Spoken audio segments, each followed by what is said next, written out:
ઉત્તરાયણ પોલીસને મળેલી ચોક્કસ બાતમીના આધારે ઉમરા વેલંજા વિસ્તારમાં આવેલા અવસર પ્લાઝામાં તપાસ હાથ ધરવામાં આવી. તપાસ દરમિયાન પ્લાઝાના પહેલા માળે આવેલી દુકાન નંબર 106 અને 108માં શંકાસ્પદ ગતિવિધિઓ જોવા મળી. પોલીસે જ્યારે દરોડા પાડ્યા ત્યારે સામે આવ્યું કે દુકાન નંબર 106 અને આધુનિક મશીનરી સાથેના કારખાનામાં ફેરવી દેવામાં આવી હતી. આરોપીની પૂછપરછ અને સ્થળ પરથી મળેલા પુરાવા મુજબ આ નકલી ઘી બનાવવાની રીત અત્યંત આઘાતજનક હતી. સૌપ્રથમ સોયાબીન તેલ અને ડાલડા ઘીને મોટા વાસણમાં ગરમ કરવામાં આવતું, તેમાં અસલી ઘી જેવી સુગંધ લાવવા માટે ખતરનાક એસેન્સ ઉમેરવામાં આવતું. આ મિશ્રણ તૈયાર થયા બાદ શ્રી સહજાનંદ અને ગજાનંદ જેવી જાણીતી બ્રાન્ડના સ્ટીકરો મારેલા ડબ્બાઓમાં પેક કરવામાં આવતું. પોલીસે દરોડા દરમિયાન કુલ 4,94,940ની કિંમતનો મુદ્દામાલ જપ્ત કર્યો છે.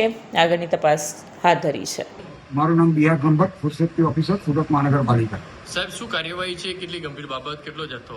હાલમાં પવિત્ર રમઝાન માસ ચાલુ છે, તેથી માનનીય કમિશનર સાહેબથી, માનનીય ડેપ્યુટી કમિશનર સાહેબ, રિજન ઓફિસર સાહેબથી અને માનનીય આરોગ્ય અધિકારી સાહેબ તરફથી ફૂડ ડિપાર્ટમેન્ટને સૂચનાઓ આપવામાં આવે છે કે સુરત શહેર વિસ્તારમાં ફૂડનું વેચાણ કરતી, ઉત્પાદન કરતી તમામ સંસ્થાઓની સઘન તપાસ કરી અને નમૂનાઓને પૃથ્થકરણ સારું લેબોરેટરીમાં મોકલી આપવાનું.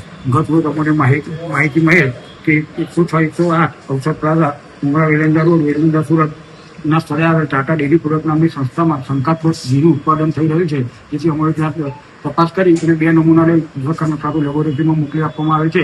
તેમજ ત્યાંથી 582 કિલોનો જથ્થો સીઝ કરવામાં આવે છે. સાહેબ, ઘીના જથ્થામાં શું યુઝ થતું હોવાનું પ્રાથમિક લાગી રહ્યું છે?